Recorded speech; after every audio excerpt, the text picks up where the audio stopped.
अंदरूनी चोट गहरी हो सकती है और इसका पता तो वक्त के साथ ही चलेगा।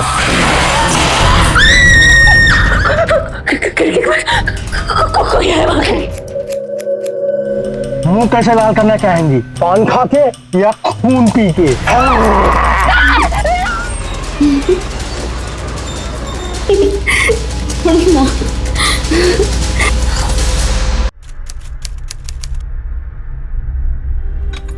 अरे बस बस बस बस बस बस बस बस क्या, अभी तो आपने कुछ खाया ही नहीं।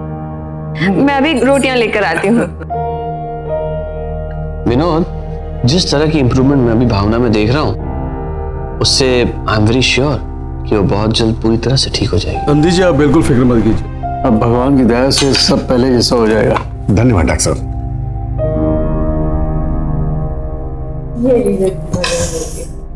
गर्मा गर्म रोटियां। बेटा एक काम करोगी? जी माँ। मुझे बहुत ठंड लग रही है, शॉल ला के दूंगी। अभी लाए।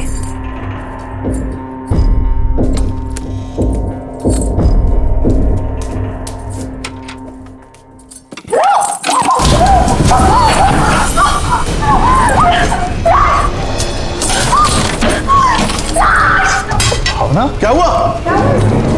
लाश! मेरा! क्या हुआ? लाश है! लाश? अंदर लाश है! क्या हुआ बेटा?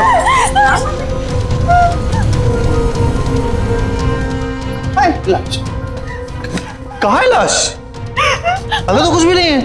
क्या बात कर रहे हो? हमारे बल्ले पे लाश है। मैंने खुद देखा, कुछ भी नहीं है अंदर।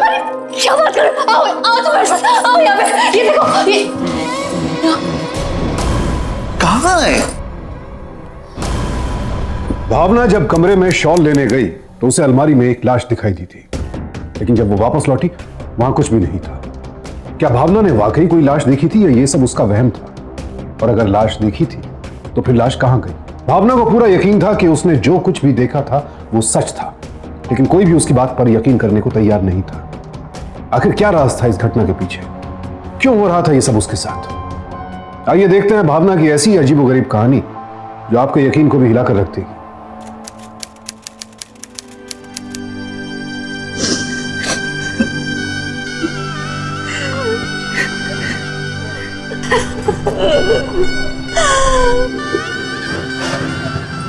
अपना ध्यान रखो।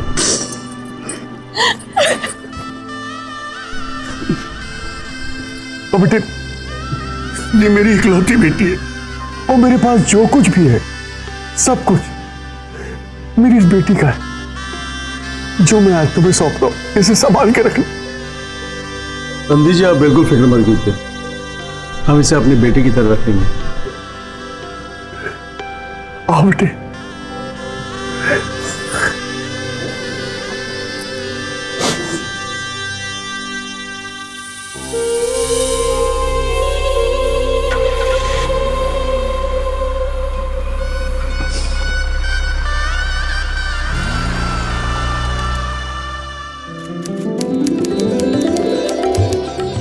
वो तो बड़ी सुंदर लाए, लगता है जैसे साक्षात लक्ष्मी जी का रूप उतर आया। हाँ सही कहा आपने, साक्षात लक्ष्मी जी है। पता है किसकी बेटी है? इसकी? सोम प्रकाश अग्रवाल जी की इकलौती बेटी है। बहुत बड़े स्टॉक ब्रोकर है, करोड़ों में खेलते हैं।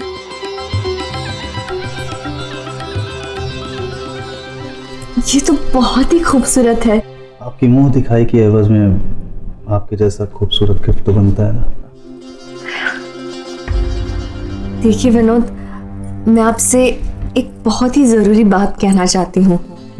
ये आपकी और मेरी जिंदगी की एक नई शुरुआत है, इसीलिए मैं आपको अपने पास्ट के बारे में आपसे कुछ कहना चाहती हूँ। सब ठीक है ना? सुनिए तो सही। मेरे पड़ोस में एक लड़का रहता था, समर्थ। वो और मैं दोनों बचपन में साथ में खेलते थे, तकरीबन साथ में ही पले बड़े, और वो मेरा बहुत अच्छा दोस्त रहा है। जब मेरी शादी तय हुई तो उसने मुझसे कहा कि वो मुझे पसंद करता है और मुझसे शादी करना चाहता है, लेकिन मैंने इनकार कर दिया, साफ मना कर दिया मैंने। और ये भी कहा कि उस बात का असर हमारी दोस्ती पे नहीं होना चाहिए। बस इतना ही? बस इतना ही जो था मैंने कह दिया। यार माहौल तो ऐसे ही बना रखा था जैसे मैं सर क्या बोलने वाली हूँ। अक्सर हो जाता है दो दोस्तों के बीच में, इट्स परफेक्टली नॉर्मल। आप सिगरेट पीते हैं? हाँ, से भी कोई पास्ट जुड़ा है क्या तुम्हारा? नहीं, लेकिन मुझे ना सिगरेट की बू से थोड़ी तकलीफ होती है। ये बड़ी समस्या हो गई, और इसका भी सॉल्यूशन है मेरे पास।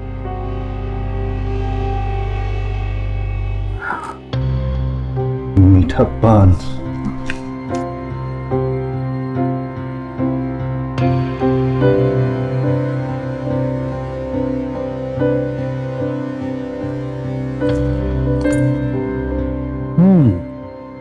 अच्छा लगा। आज के बाद जब भी मैं आपके करीब आना चाहूंगा तो पान लाऊंगा आपके लिए।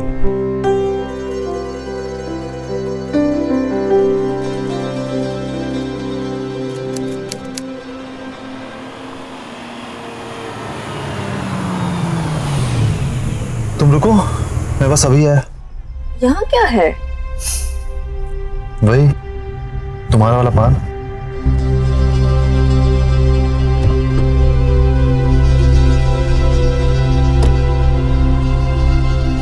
शादी के बाद ससुराल कैसा होगा, पति का बर्ताव कैसा होगा, इन सब आशंकाओं से लड़की और उसके माता पिता घिरे ही रहते हैं। भावना के साथ भी ऐसा ही था, लेकिन खुशकिस्मती से भावना और उसके माता पिता के ये डर गलत साबित हुए। उसे इतना अच्छा पति और इतने अच्छे सास ससुर मिले कि भावना अपने मायके को लगभग भूल ही गई। पति विनोद का उसे पान खिलाना तो उनके रिश्ते की निशानी बन गया। शादी की पहली रात पति के हाथों मिले पान की मिठास और उसकी खुशबू उसकी जिंदगी में घुल गई थी। क्या है? अब ऐसे सिर्फ किस से काम नहीं चलेगा। मतलब? आप तो किस करके ऑफिस चले जाओगे। हाँ। फिर मेरा क्या?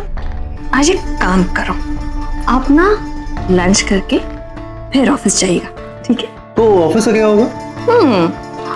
सोच लीजिए, मेरे हाथों से बने स्पेशल खाने के लिए क्या आप आधा दिन ऑफिस नहीं बंक कर सकते? और वैसे भी पूरा दिन सिर्फ खाने का प्रोग्राम थोड़ी ना चलेगा। क्या समझे? कुछ समझ में आ रहा है मुझे। अब लेट नहीं हो रहा है क्या? इस वक्त कौन होगा? कौन है? वही मम्मा है। मम्मा? ओहो, मम्मी भी ना, उन्हें समझना चाहिए कि अब उनकी बेटी की शादी हो गई है, इसलिए उसे डिस्टर्ब ना किया जाए, है ना?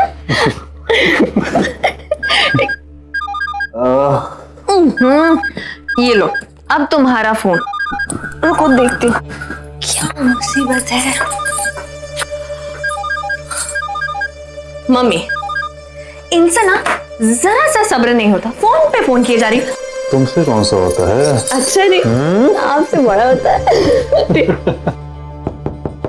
अब कौन होगा? मेरी माँ होगी। क्या बात है बेटा, फोन क्यों नहीं उठा रहे थे तुम लोग? भावना, तुम्हारी माँ का फोन आया था, तुम्हारे पापा को हार्ट अटैक आया है। क्या?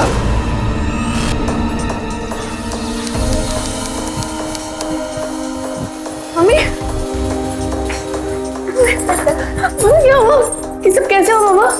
बेटा, सुबह ही खबर आई कि शेयर बाजार बहुत ही बुरी तरह से गिर चुका है और हमें बहुत ही भारी नुकसान हुआ। हमारे सारे पैसे तो डूब ही गए, पर उन इन्वेस्टरों के पैसे जो इन्होंने इन्वेस्ट करवाए थे वो भी सब डूब गए। बस संभाले, और ये वो सदमा बर्दाश्त नहीं कर पाया और उन्हें अटैक आ गया। ये तो भला हो सब मर्द का जो उन्हें सही समय पर हॉस्पिटल ले आया, वरना पता नहीं क्या हो जाता। थैंक्स यार, थैंक यू सो मच। और तुम मम्मी का ख्याल रखो, मैं डॉक्टर से बात करके आता हूँ। संभालिए।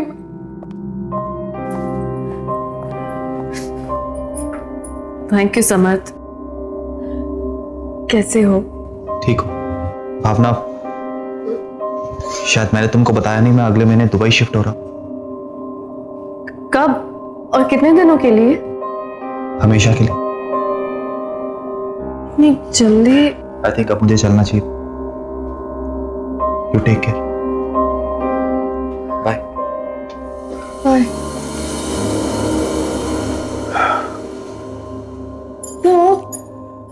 काफी मैसिव अटैक था, ऑपरेशन तो करना पड़ेगा, बट डोंट वरी, इंडिया के बेस्ट सर्जन आ रहे हैं। मैं काम करो, तुम मम्मी का ख्याल रखो, मैं पैसों का बंदोबस्त करके आता हूँ, ठीक है? बेटा, चाहे कितना भी पैसा लगे, तुम तो जानते हो कितने खुददार हैं।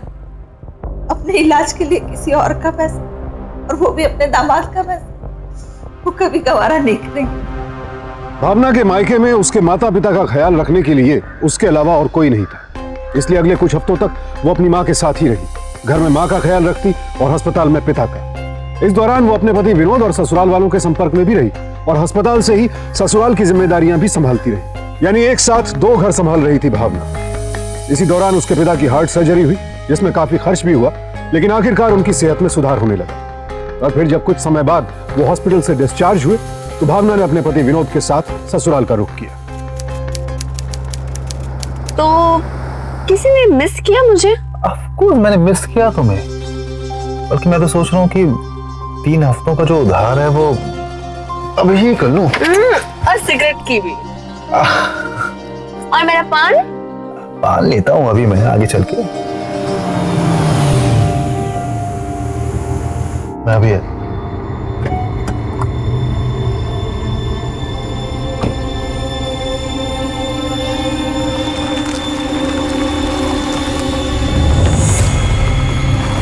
विनोद, विनोद, विनोद! अरे कोई है?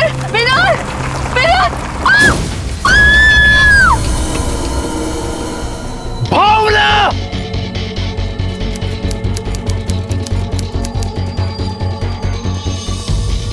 बाहरी चोट तो इतनी गहरी नहीं है, लेकिन अंदरूनी चोट गहरी हो सकती है, और इसका पता तो वक्त के साथ ही चलेगा। जहां तक हो सके इन्हें खुश रखिए, और अगले कुछ दिनों तक इन्हें जरा सा भी स्ट्रेस नहीं पहुंचना चाहिए, सिर्फ इमोशनली नहीं, फिजिकल भी। और सुबह से कुछ भी नहीं खाया है। लो। मैं ठीक हूँ। मम्मी ना। भावना, देख तो बेटा तुझसे मिलने कौन आया है? मम्मी, पापा। क्या हुआ बेटा? अरे कैसी हो बेटा? माँ, माँ रो मत माँ, मैं बिल्कुल ठीक हूँ। और पापा, आपको तो डॉक्टर ने बेड रेस्ट कहा है, फिर क्यों आए आप? नहीं बेटे, अपनी प्यारी बेटी के बारे में ये सब जानने के बाद भला कौन बाप आराम कर सकता, कौन बेड रेस्ट करेगा? तुम तो जानती हो बेटा, इनकी जान तुम में बसती है। मेरे पास एक बहुत अच्छा प्लान है। आप दोनों वहां पर अकेले रहते हैं और इसको आप दोनों की फिक्र लगी रहती, तो बेस्ट है कि कुछ दिन आप लोग हमारे साथ यहाँ पर गुजारें। ठीक है बेटे, अब तुम कह रहे हो तो क्या कहते हो? ये हुई ना बात। चलिए ठीक है, फिर मैं आपके घर से आपका सामान मंगवा लेता हूँ। सच में मेरी भावना कितनी लकी है जो उसे विनोद जैसा वर मिला है।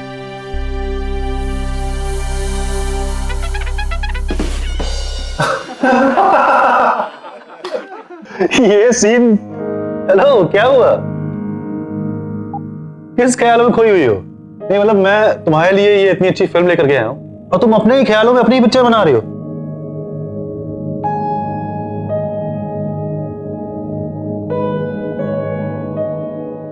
आई एम सॉरी विनोद, देखो ना, पहले पापा की बीमारी की वजह से हमें इतने दिन अलग रहना पड़ा, और अब ये न जाने हमको ऐसे कितने दिन अलग रहना पड़ेगा। आई एम सॉरी। पान खाओगी?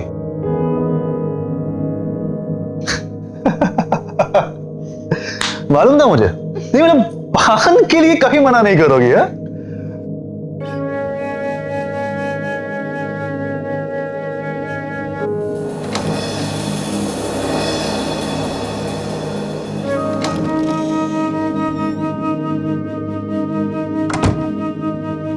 बड़ी मुश्किल से मिला, रात हो गई थी।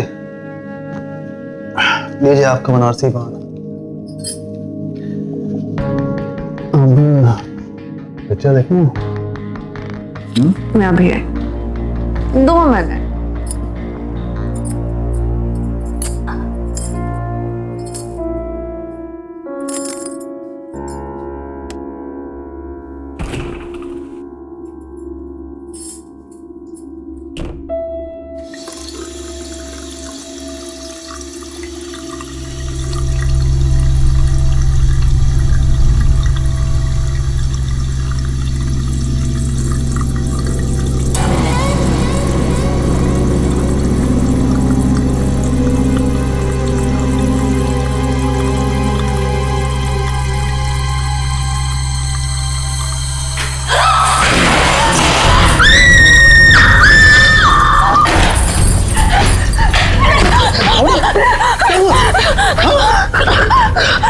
है बोलना। खिड़की के पास कोई है वहाँ, खिड़की के पास। कौन है? मैं देखता हूँ। कोई झाँक रहा है। मैं देखता हूँ। कोई भी नहीं है अंदर। क्या बात कर रहे हो विनोद? मैंने खुद अपनी आंखों से देखा। वो खिड़की के पास कोई था, वो झाँक के कुछ देख रहा था। वो डराने से आगे थे, वो देख रहा था। वो वही था। विनोद ठीक से देखो, वो वही था, मैंने देखा उसे। हम देखते हैं, हम उसको बाहर चल के देखते हैं, ठीक है? नहीं मुझे डर लग रहा है। मैं हूं ना साथ में, डरने की जरूरत नहीं, आ जाओ। मैं कह रही हूँ वो वही है। आओ। हम देखते हैं बाहर कौन है, आ जाओ।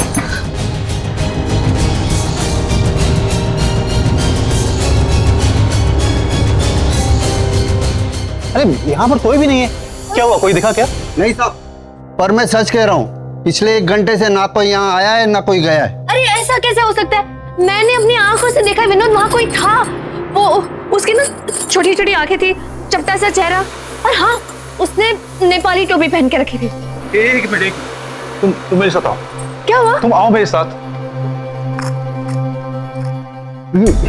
इसे देखा था क्या? अरे हाँ, ये तो वही है, यही था वो ऊपर। लेकिन ये तो हमारा चौकीदार था, कई साल पहले हमारे यहाँ काम करता था, लेकिन पिछले कई सालों से ये नेपाल में, अपने गांव में। पर ऐसा भी तो हो सकता है कि इस वक्त वो यहीं हो। बेटा ये भी तो हो सकता है कि वो तुम्हारा वहम हो, और ऊपर से चोट भी गहरी लगी है तुम्हें, इसके साथ साथ कितनी सारी दवाइयां भी तो खा रही हो। ऐसे में होता है बेटा कभी कभी। आओ।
क्या हुआ बेटा?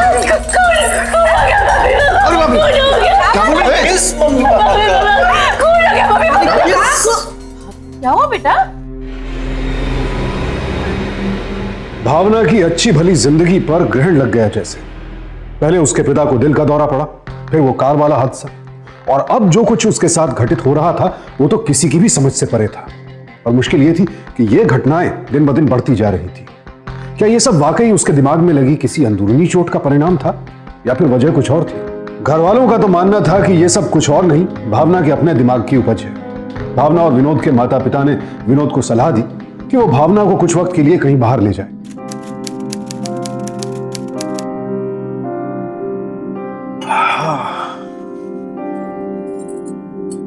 क्या हुआ? फिलहाल इसको छोड़ो, एक काम करो, एक पालक पनीर, दाल मखनी, रोटी और बिरयानी 1 प्लेट। यस। सारी मेरी फेवरेट डिशेस ऑर्डर कर दी। तो क्या करूं, जो मेरी फेवरेट डिशेस हैं वो तो सिर्फ आपके हाथों से बनती हैं। कितने दिनों बाद हम यहाँ आए ना? हाँ, कुछ 6 महीने 12 दिन। क्या आपको तारीख भी याद है? तो क्या है कि स्वतंत्रता दिवस और गांधी जयंती, इन दोनों डेट्स के अलावा सिर्फ यही एक डेट है जो कि मुझे याद रहती है, क्योंकि इसी डेट के दिन हम इसी जगह पर पहली बार मिले थे।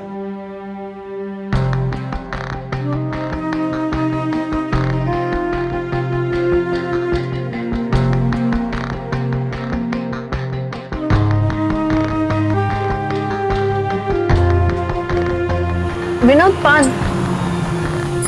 अरे हाँ बाबा, इसीलिए तो इस रास्ते से लेकर आया हूँ, लेकिन उससे पहले मैं थोड़ा सा। ठीक है, जल्दी लाना लेकिन। और सुनो, थोड़ा दूर। ओके, एक minute. Hand brake check, window check, door check. अच्छा हाँ, अभी पान वाला आकर पान दे देगा यहाँ पे गाड़ी में, ठीक है? जल्दी आना।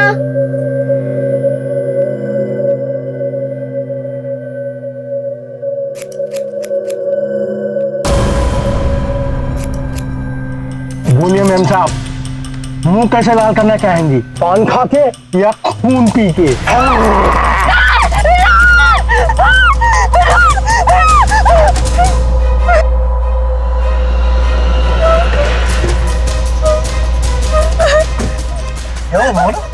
अरे ओके, तुम ठीक तो हो? पान वाले बहुत खतरनाक है, वो कैंची के साथ आया था, मुझे बहुत डर लग रहा है, मुझे ऐसे ले चलो। अरे भावना, अरे क्या हुआ बेटा? अरे बेटा, बेटा क्या हुआ? क्या हुआ भावना? भावना, अरे भावना,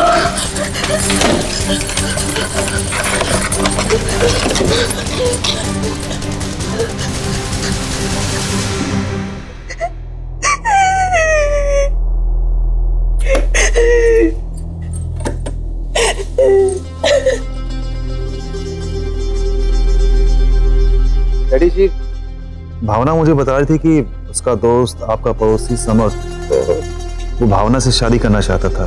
क्या? पर भावना ने उसे इनकार कर दिया था। मैं तो नहीं जानता बेटा इसके बारे में। मुझे डर है कहीं ऐसा तो नहीं कि सारी जो चीजें हो रही हैं उसके पीछे समर्थ का हाथ हो सकता है कि उसका अतीत उसे परेशान कर रहा हो। मेरे पास समर्थ के डैडी का नंबर है, मैं अभी लगाता हूँ।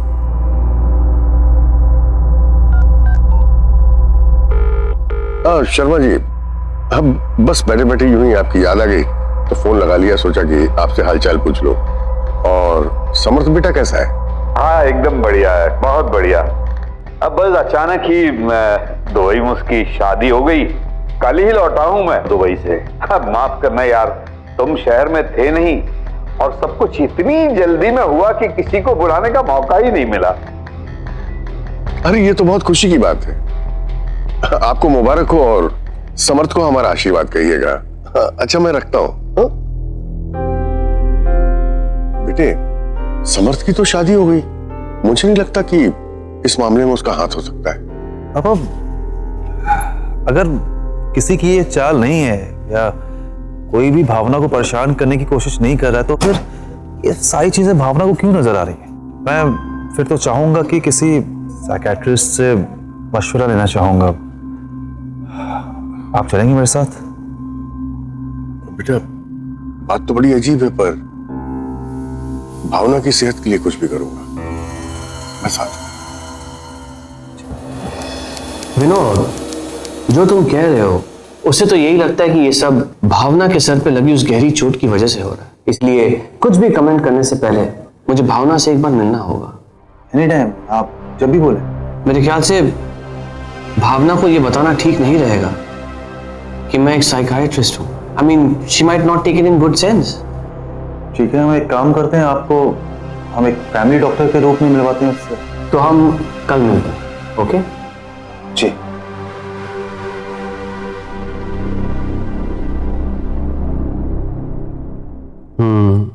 Not good. बेटा, किस बात की स्ट्रेस है तुम्हें? अभी तो तुम्हारे हंसने खेलने के दिन है, लाइफ को एंजॉय किया करो बेटा। मैं तुम्हें कुछ मेडिसिन लिख कर देता हूं, आई एम श्योर तुम्हें इनसे फर्क पड़ेगा। ये लिख दिया मेडिसिन। ये thank you doctor. Thank you से बिल्कुल काम नहीं चलेगा। विनोद ने मुझसे कहा है कि तुम खाना बहुत अच्छा पकाती हो, तो आज इस चाय के बाद मुझे डिनर मिलेगा। जरूर, क्यों नहीं? कम से कम घर से खा कर आया कर। ये नहीं सुधरने वाले हैं।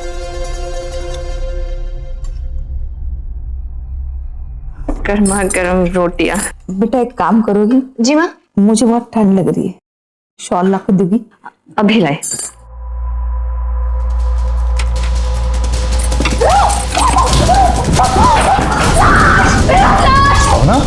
ये देखो, मैंने उसे दवाई तो दे दी है जिससे उससे बहुत जल्दी नींद आ जाएगी, पर मेरा मशवरा है कि कल आप उसे मेरे क्लिनिक पर लेकर आएंगे, क्योंकि ये केस उतना सीधा नहीं जितना मैंने सोचा था। अगले दिन डॉक्टर भटनागर के हॉस्पिटल में भावना के सारे टेस्ट्स किए गए और टेस्ट्स की रिपोर्ट्स पढ़ने के बाद डॉक्टर भटनागर ने विनोद से कहा कि वो भावना को इलाज के लिए जल्द से जल्द उनके हॉस्पिटल में एडमिट करवा दे। कभी नहीं, नेवर। आई नो डॉक्टर भावना पागल नहीं है, उसका इलाज घर पे भी हो सकता है। मैंने ये कब कहा कि वो पागल? मैं तो बस इतना कह रहा हूँ कि उसे इंटेंसिव केयर की जरूरत है जो उसे घर पर नहीं मिल सकती। मैं जानता हूँ आप जो भी बोल रहे हैं वो भावना की भलाई के लिए बोल रहे हैं, पर ये मुझसे नहीं होगा। मैं उसे मेंटल हॉस्पिटल में एडमिट नहीं करवा सकता। पर विनोद, उसे 24 घंटे ऑब्जर्वेशन में रखने की जरूरत है, इसके लिए उसे एक नर्स की जरूरत है। और हाँ विनोद, कुछ दिनों तक तुम्हें उससे दूरी बनाए रखनी होगी, और सिर्फ तुम्ही को नहीं बल्कि घर के बाकी सदस्यों को।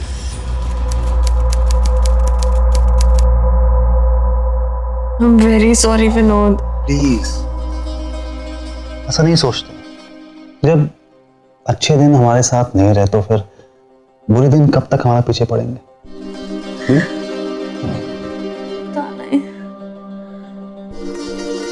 एक चीज मांगो। हाँ लाता हूँ। सिस्टर सिस्टर कुछ देर इनका ख्याल रखिएगा, मैं बस थोड़ी देर में आता हूँ। ठीक है, वैसे भी इनकी दवाई का वक्त हो गया है।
कुछ भी बोल रही हो तुम? मुझ पर क्यों चिल्ला रही है? आप खुद अपने आंखों से देख लीजिए।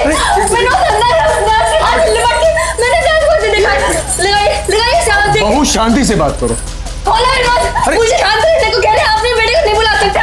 क्या हुआ? ये कैसा शोर है? कैसा शोर है? बेशर्म बात है। विनोद कहाँ है? विनोद विनोद कहाँ है? कहाँ है विनोद? ये आप कैसी बातें कर रहे हैं? सर यहाँ क्यों होंगे? बेशरम, तो तुम्हें इतनी देर क्यों लगी दरवाजा खोलने में? मैं बाथरूम में थी इसलिए।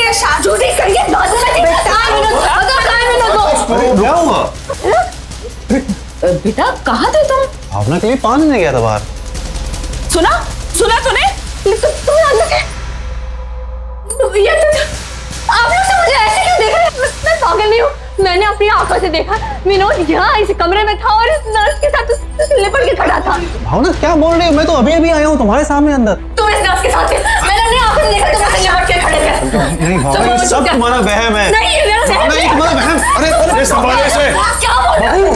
मैंने अपने होश में आओ बहू। मुझे किसी इंजेक्शन की जरूरत नहीं है, मैं पागल नहीं हूँ, मुझे कुछ नहीं हुआ। छोड़ मुझे, इसे खाओ, छोड़ मुझे, छोड़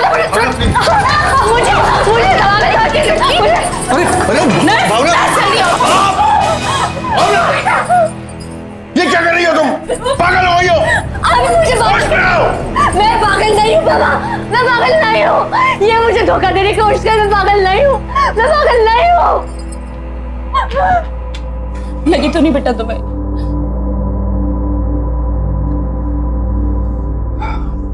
हमें जी अभी तो हम सबसे दूर होती चली जा रही है। ऐसा लग रहा है जैसे हाथों में मैं रेत लेकर खड़ा हूं और जितना जोर लगा रहा हूं वो उतना ही फिसलती चली जा रही है। मुझे कुछ कीजिए आप, मेरी भावना को मुझे लौटा दीजिए। नर्स, एक गिलास दूध में उसकी दवाई मिला कर लिया।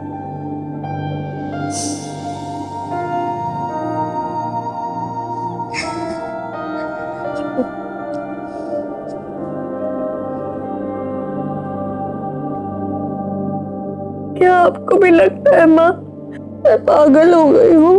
कोई मेरी बात पे यकीन क्यों नहीं करता? मैं पागल नहीं हूँ। मुझे पता है मेरी बेटी पागल नहीं है, बस एक बुरे सपने से गुजर रही है। चलो अब उठो और दूध पी लो। हाँ बेटा, शाम से तूने कुछ नहीं खाया है, मैं हूं ना तेरे साथ।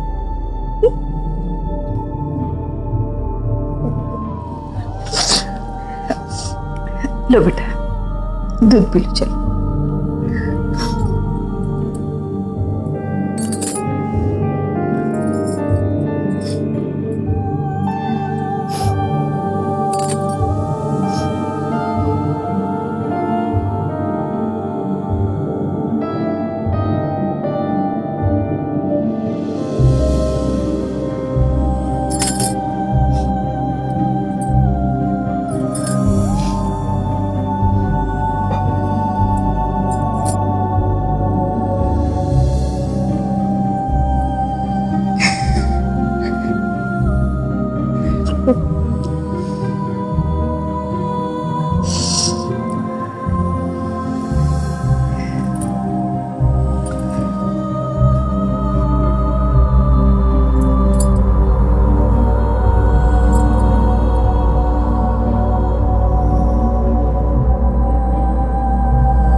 क्या हुआ मम्मी जी, सो गई? हाँ बेटा, भगवान जानता है कि हम अपने आप को कितना भाग्यशाली समझते कि तुम जैसा नेक और इतना प्यार करने वाला पति मिला है उसे। लेकिन अब कुछ कठोर फैसले लेने होंगे हमें। कैसे फैसले मम्मी जी? हमें दिल पर पत्थर रखकर जल्द से जल्द भावना को हॉस्पिटल में एडमिट करना होगा। आप ऐसा कैसे कर सकती हैं? नहीं, उसी की भलाई के लिए। मैं पागल नहीं हूँ, मेरा यकीन करो, मैं पागल नहीं हूँ। मैं पागल नहीं हूँ, कोई मेरा यकीन क्यों नहीं करता? मैं पागल नहीं हूँ, कोई मेरा यकीन क्यों नहीं करता? मैं पागल नहीं हूँ, नहीं मैं पागल नहीं हूँ, मैं पागल नहीं हूँ। ऐसा लग रहा था कि भावना की मानसिक स्थिति अब बेहद खतरनाक रूप ले चुकी थी। इन हालात में ना चाहते हुए भी विनोद और उसके परिवार को भावना को इलाज के लिए मानसिक रोगियों के अस्पताल भेजना पड़ा। 6 बजे से इतनी सी बात तुझे समझ में नहीं आती? दुनिया वालों ने पागल साबित कर दिया हमें। समझदारी इसी में है कि तू समझ जा अभी भी। उसे नहीं लगता था कि उसे कोई मानसिक बीमारी है। उसे पूरा यकीन था कि जो कुछ भी हुआ था वो सब उसने वाकई देखा था, लेकिन कोई और उसका यकीन करने को तैयार नहीं था। और फिर तकरीबन 6 महीने बाद एक दिन समर्थ अपनी पत्नी के साथ भावना के माता पिता से मिलने आया, इस बात से अनजान कि वहां वो किस खबर से रूबरू होने वाला है। हमारे साथ ही ऐसा होना था। आंटी जी, ये सब अचानक से कैसे हुआ? बेटा, जो रिक्शा वाला उनको यहाँ तक लेकर आया, उसने कहा रास्ते में उनकी तबीयत खराब हो गई और उन्होंने रिक्शा में ही दम तोड़ दिया।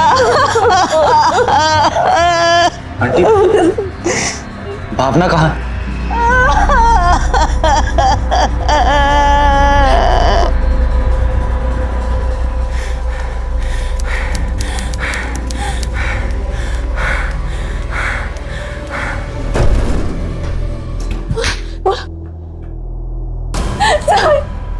कहाँ थे तुम? तुम आए ही नहीं थे दिन से मुझे मिलने के लिए।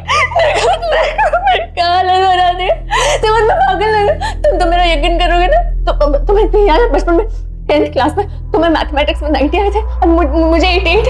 याद है तुम्हें? मुझे भी याद है। तुम साइकिल चलाना सीख रहे थे और साइकिल चलाते चलाते तुम गिर गए थे, तुम्हें चोट लगी थी और मैंने तुम्हें पट्टी लगाई थी, ये याद है तुम्हें? और तुम्हारे पापा की डांट से मैंने तुम्हें बचाया था, याद है तुम्हें? कुछ दिनों पहले पापा आए थे, उन्होंने कहा था कि मैं ठीक हूँ और वो मुझे यहाँ से निकाल के लेके जाएंगे, लेकिन पापा नहीं आए। पापा कहाँ है पापा? पापा क्यों नहीं आए समर्थ? पापा कहाँ है? ले जाओ इसे। नहीं आए मुझे लेने के लिए। Come on, come on. समर्थ, तुम मेरे बचपन के दोस्त हो, मेरे सबसे अच्छे दोस्त हो। चलो अभी खत्म हो गया, चलो। तुमने कहा था ना कि तुम मेरा साथ दोगे, मेरे दोस्त। चलो डॉक्टर मुझे तो बिल्कुल नॉर्मल लग रही है और डॉक्टर उसे बचपन की सारी बातें याद है। बस थोड़ा हाइपर हो गई है डॉक्टर, और कुछ नहीं, बिल्कुल नॉर्मल है डॉक्टर, वो बिल्कुल नॉर्मल है। 10 मिनट की मुलाकात में बिल्कुल ऐसा ही लगता है mister Sharma, but I am sorry to say that she is schizophrenic, मतलब दिमाग की बीमारी है उसे, रह रहकर भ्रम होता है उसे, वो हैलुसिनेट करती है। अब देखिए ना क्या कहा उसने कि उसके पापा उसे कहकर गए हैं कि वो जल्दी उन्हें यहाँ से छुड़ा लेंगे, और हैरत की बात तो ये है कि उसके पापा यहाँ पर कभी आए नहीं। You see what I mean? Samarth ने कभी भावना को चाहा था, हालांकि आज उसकी शादी हो चुकी थी, लेकिन शायद वो अब भी भावना को भुला नहीं पाया था, और इसीलिए भावना की ये हालत उससे देखी नहीं गई। अब क्या होगा भावना के साथ? क्या वो जिंदगी भर इन मानसिक रोगियों के साथ इस चार दीवारी में घुटकर रह जाएगी, या कभी खुली हवा में सांस ले पाएगी? पंडित जी, मैं भावना को मिलने गया था, वहां उसके डॉक्टर से भी मिला, पर मुझे लगता नहीं भावना में कोई प्रॉब्लम है।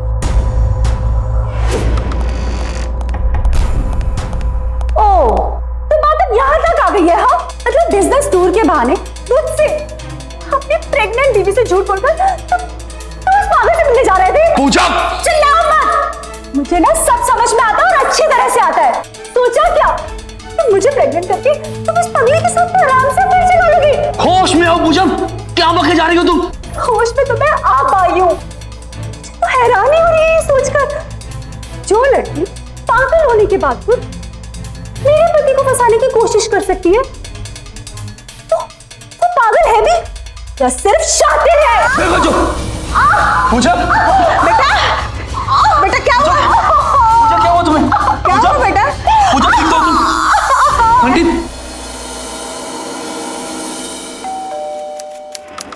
अरे पूजा तुम?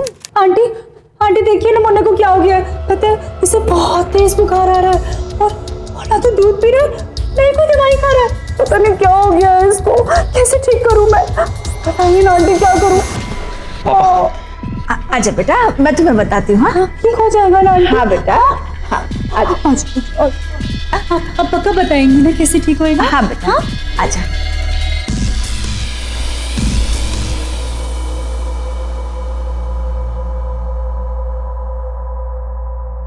बेटा मुझे लगता है पूजा को बहुत ही गहरा सदमा लगा हुआ। जी आंटी जी, उसका मिसकैरेज हो गया, तब से खुद को संभाल ही नहीं सकी। इसका इलाज तो करना होगा ना? मेरे कुछ समझ में नहीं आ रहा कि मैं क्या करूं। बेटा जहां भावना का इलाज डॉक्टर बहुत ही अच्छा है। Look, it's a clear case of acute depression, इलाज में टाइम तो लगेगा। डॉक्टर अब आपसे क्या छुपाना, मिसकैरेज के बाद डॉक्टर्स का कहना है कि पूजा अब कभी मां नहीं बन सकती। मैं अपने माँ बाप का इकलौता बेटा, और इन हालात में मैं पूजा को डिवोर्स के लिए नहीं कह सकता। अब मेरी समझ में नहीं आ रहा कि मैं क्या करूं। आपकी प्रॉब्लम का एक सोल्यूशन है। सच डॉक्टर? हाँ, बस कुछ कागजात और उस पर मेरी दस्तखत का सवाल है, बट ये इलाज थोड़ा महंगा पड़ेगा। आप समझ तो रहे ना मैं कहता? कितने लगेंगे? 5 लाख। ओके डन, मैं कल 5 लाख लेके आपके पास। ये लीजिए डॉक्टर, आपकी fees. Thank you mister Sharma. और अब बारी आपकी दवा की। इस सर्टिफिकेट के मुताबिक आपकी पत्नी मिसेस पूजा शर्मा अब पूरी तरह से पागल हो चुकी है। उसे मेंटल असाइलम में रखने के अलावा अब और कोई चारा नहीं। और अब बारी है आपके इलाज की। मेरे इलाज? हाँ डॉक्टर, आप ही का इलाज। आपको गिरफ्तार किया जाता है। फिक्स सर्टिफिकेट जारी करने के जुर्म में। What rubbish! मैं अपने लॉयर से बात करना चाहता हूँ। जरूर कीजिए डॉक्टर भटनागर। पर आपकी इंफॉर्मेशन के लिए आपको बता दूं कि आपके साथ ही मिस्टर विनोद भी गिरफ्तार हो चुके। ले चलो इसे।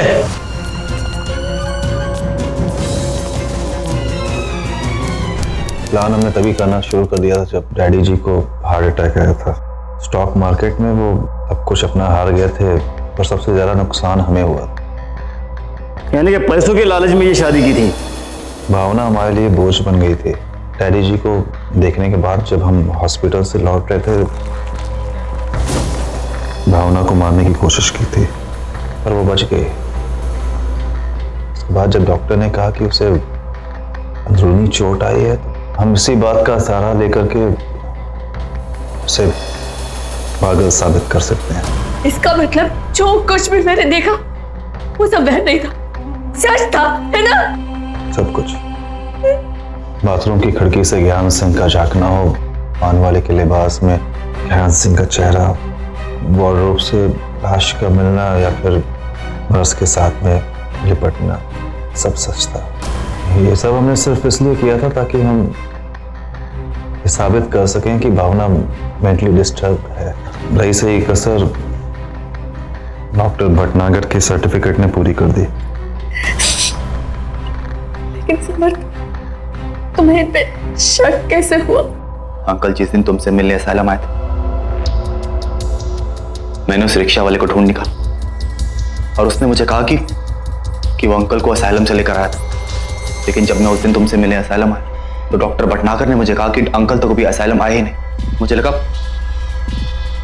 कुछ तो गड़बड़ है, कोई तो झूठ बोल रहा है, इसलिए मैंने पुलिस की मदद ली। वो आए थे भावना से मिलने, और उससे मिलने के बाद उन्हें पूरा यकीन हो गया कि भावना बिल्कुल नॉर्मल है। बहुत गुस्सा आया था उन्हें, हाई ब्लड प्रेशर, वो बहुत स्ट्रेस, और तुमने उन्हें ब्लड प्रेशर और स्ट्रेस के लिए कुछ मेडिसिन दी, राइट डॉक्टर? और उन्हीं मेडिसिन को लेकर उन्हें दिल का दौरा पड़ा और वो चल बसे। खून किया है तुमने, मेरे अंकल का खून किया। डाल दे सबको लॉकअप में। विनोद और उसके माता पिता को भावना को दहेज के लिए प्रताड़ित करने के जुर्म में डाउरी प्रोहिबिशन एक्ट के सेक्शन 498A और आपराधिक षड्यंत्र के लिए आईपीसी की धारा 120B के तहत 7 साल कैद की सजा सुनाई गई। डॉक्टर भटनागर को पागलपन का फर्जी सर्टिफिकेट बनाने के लिए आईपीसी की धारा 197 और भावना के पिता की हत्या के लिए आईपीसी की धारा 302 के तहत उम्र कैद की सजा सुनाई गई। हालांकि विनोद और उसके घर वालों ने सीधे तौर पर दहेज की मांग नहीं की थी, लेकिन इस मामले की जड़ में सिर्फ और सिर्फ दहेज का लालच था। दहेज उन्मूलन अधिनियम के तहत अगर शादी के 7 सालों के भीतर किसी भी महिला को ससुराल में कोई यातना दी जाती है या संदिग्ध परिस्थितियों में उसकी मौत हो जाती है तो मामला दहेज का ही माना जाता है। तुम तो मुझसे बहुत नाराज थी ना? नहीं आंटी, आपसे कभी नाराज नहीं थी, मैं तो बस एक्टिंग कर रही थी इनके कहने पर। आज तुम दोनों की वजह से मेरे पापा के खूनी पकड़ा गया और मुझे इंसाफ मिला। भावना तो बच गई, लेकिन यह घटना साबित करती है कि हमारे देश में आज भी कई ऐसी महिलाएं हैं जिनके पति या ससुराल वालों ने उनके पागलपन के फर्जी सर्टिफिकेट्स बनवाकर या तो उन्हें तलाक दे दिया है या फिर मानसिक रोगियों के अस्पतालों में छोड़ दिया है। इस घटना में भी उस डॉक्टर ने कई महिलाओं के ऐसे ही फर्जी सर्टिफिकेट्स बनाए थे और जब उत्तर प्रदेश में इस षड्यंत्र का खुलासा हुआ तो पूरा देश हिल उठा था। एनसीआरबी के मुताबिक हमारे देश में हर रोज तकरीबन 22 महिलाएं या तो दहेज के लिए प्रताड़ित की जा रही हैं या फिर मौत के घाट उतारी जा रही हैं। हर 1 घंटे में एक महिला इस अपराध की शिकार हो रही है। यानी इस वक्त जब आप ये प्रोग्राम देख रहे होंगे तब भी देश के किसी हिस्से में, किसी परिवार में, किसी निर्दोष को दहेज की बलि चढ़ाया जा रहा होगा। अगर आपके आसपास, आपकी जानकारी में किसी भी महिला के साथ ये अत्याचार हो रहा है तो चुप मत रहिए, आवाज उठाइए, वरना दहेज का ये दानव कल आपके घर भी आ धमकेगा। सावधान रहें, सतर्क रहें, सुरक्षित रहें। इसी उम्मीद के साथ अब मैं सुशांत सिंह आपसे विदा लेता हूं। फिर मुलाकात होगी ऐसी एक और सत्य घटना के साथ। देखते रहें सावधान इंडिया, यूपी फाइट्स बैक।